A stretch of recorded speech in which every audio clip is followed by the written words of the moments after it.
98% of all images created in the history of cinema have used this one lighting technique. Hey everyone, my name is Nate Caywood and I'm a Los Angeles-based cinematographer, and I created this YouTube channel in the hope of breaking down the cinematography of incredibly skilled DPs from around the world, with the hopes of me learning their techniques and their strategies and how they're implementing them to create better images myself, and also hopefully you guys can learn something as well. So what is this magical lighting setup? Well, today I'm calling it the far side key lighting technique. I mean, I didn't invent that. A lot of people call it the far side key technique, but it's what I'm going to be calling it today because I think they call it a bunch of different stuff. Anyway, let's get into the images. Okay, here we are in the images. We're talking about Elvis.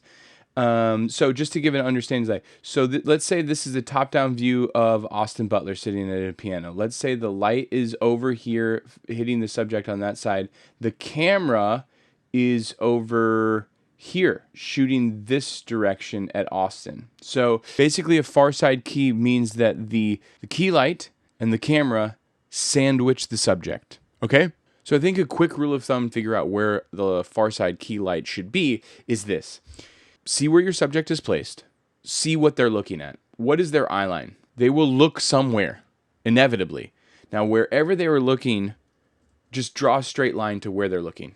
Okay? Now, put the camera on one side, let's say right here. Then, put the light on the other side.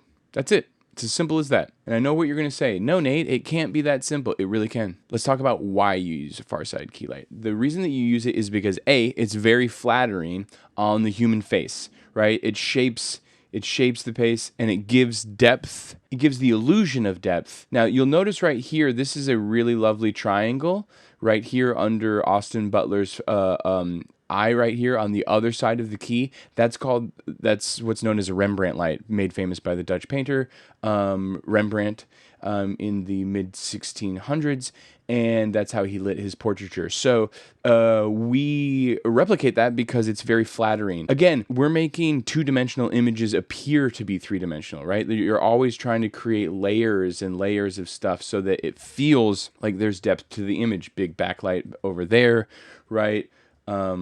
Foreground here playing, but that's more of like framing and composition technique. Let's not get too into the weeds here. We're just talking about the key light, far side key light. Okay, another example. This camera is shooting this direction. Light is coming in from this direction, right? Far side key light. The camera and the light sandwich the subject. Great. We're moving to the next one. This is from Euphoria. Same thing. Far side key light. Dark side is facing the lens, right? Now you're saying, oh, everybody's looking right to left. Well, what happens if they don't look right to left? What happens if they look left to right? Light is coming from in here. It's hitting him, Ray finds there. Dark side to the lens. The camera is shooting this direction, right? Camera and light sandwich the subject that we're shooting at. Look, I know that I'm giving a lot of examples of these before we actually get into the technical breakdown that I want to talk today, but I think it's important to see the different levels of light quality, right? Like this is a daylight interior shot, and there's still far side keying Kate Winslet. Right? This is a nighttime sequence, right? But it's very, very soft light that's wrapping around Rafe's face, but it's still far side key light, right? Same. Daniel Day-Lewis, far side. The light is coming from here. His dark side is to the camera, which is shooting this direction. Okay? I know you guys are being like, wow, this is so simple. It's reiterative. I just want to point out how common this is, and that literally, like, I'm not being hyperbolic when I say 98% of images are crafted this way. You always shoot this way because it's flattering to humans, and you're always searching to shoot into the dark side of somebody's face.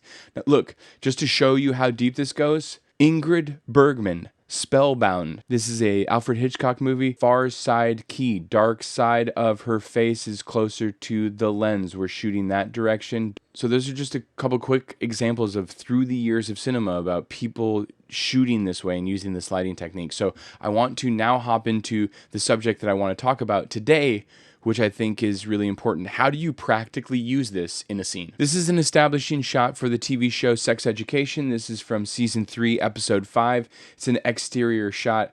I think this show is really beautiful, and so I repeatedly find myself coming back to the images that are crafted here to analyze. Okay, so the first thing that we want to notice is this is a subject, this is the second subject. These are the two subjects. They're silhouetted mostly against very, very hot tubes. Now, why are we doing that? What did I say? You create an eye line, you put the light on one side, you put the camera on the other.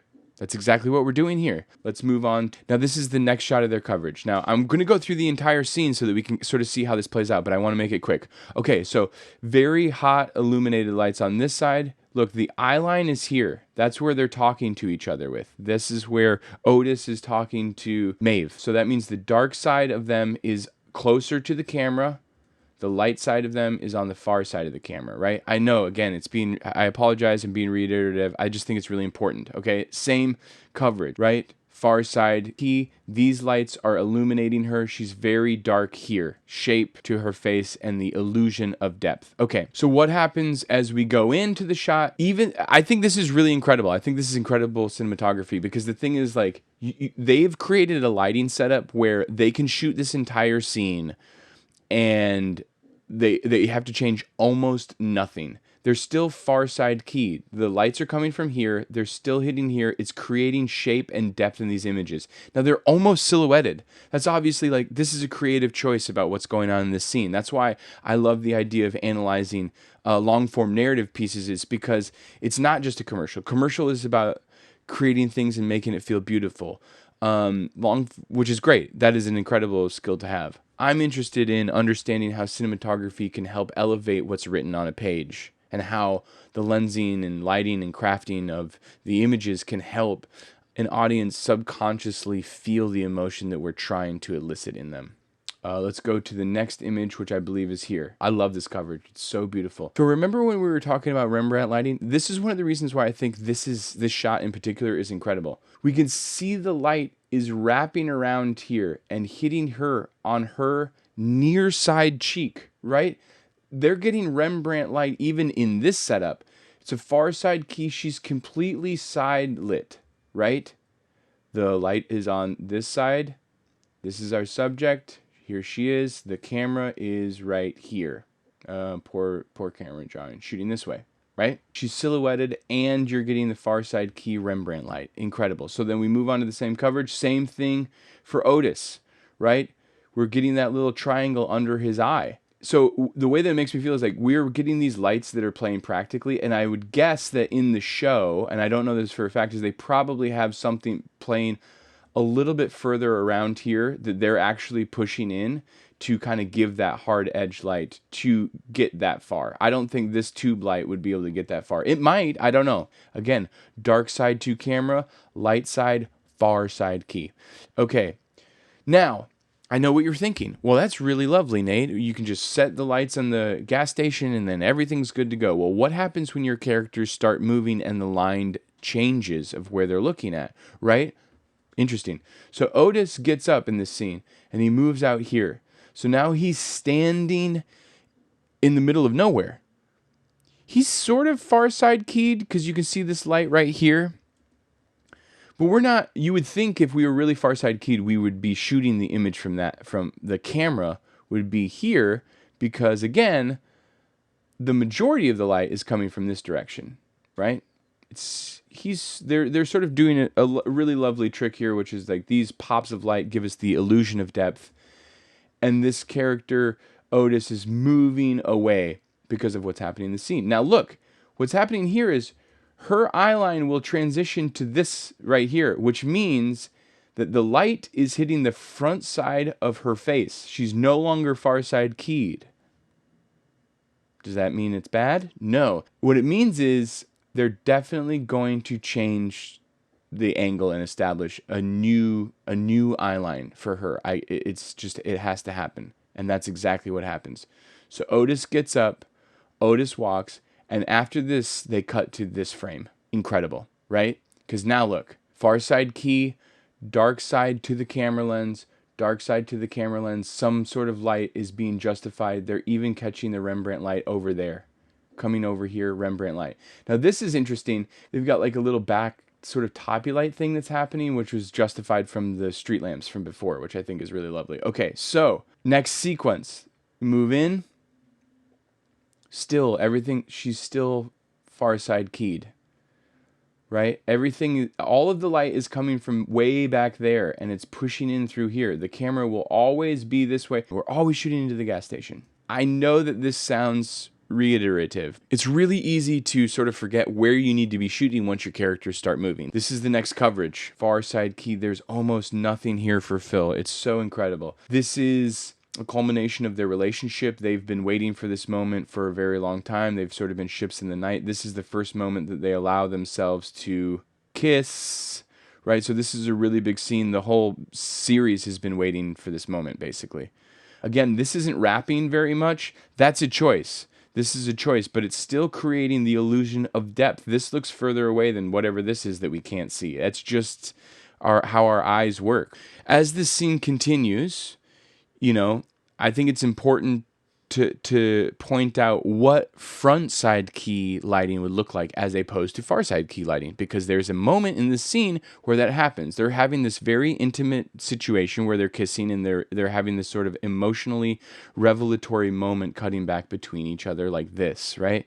And then all of a sudden the rest of their classmates show up in a bus. Now take a look at how genius the blocking of the scene is.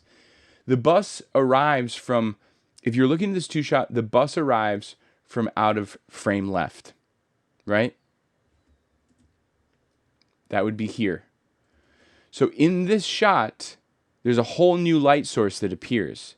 And guess what? Where we've placed the camera. Towards them, standing here, as the lights approach this way.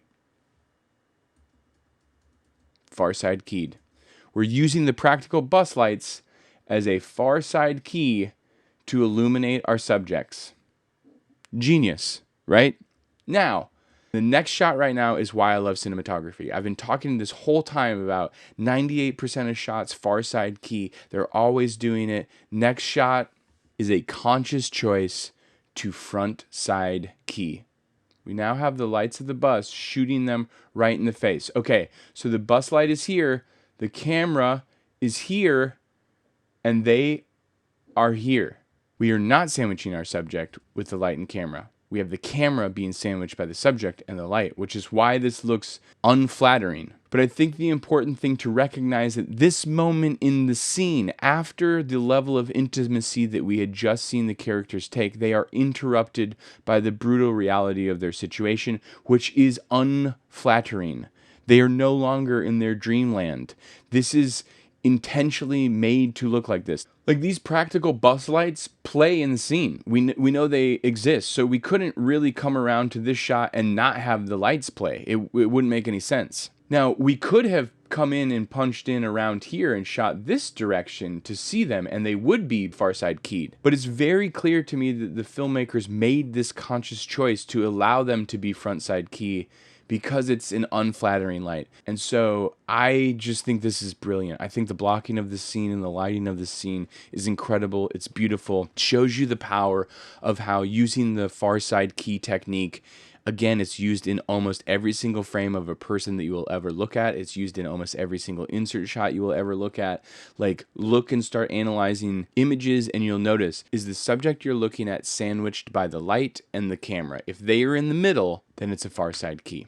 Okay, guys, that's all the time that we have for today. I'm really trying to keep these short. Thank you so much for watching. I've been getting such great feedback and interest in the channel, and it seems like people are interested in what I'm talking about. So if you like what you see, please please subscribe. It really helps me out and keep this channel going. Leave a comment below. See if there are any other lighting techniques that you'd like to see. Let me know if you disagree with the premise that 98% of images use this far side key technique. We'll see if it holds water or not. Okay, thanks for sticking around. We'll talk soon. Cheers.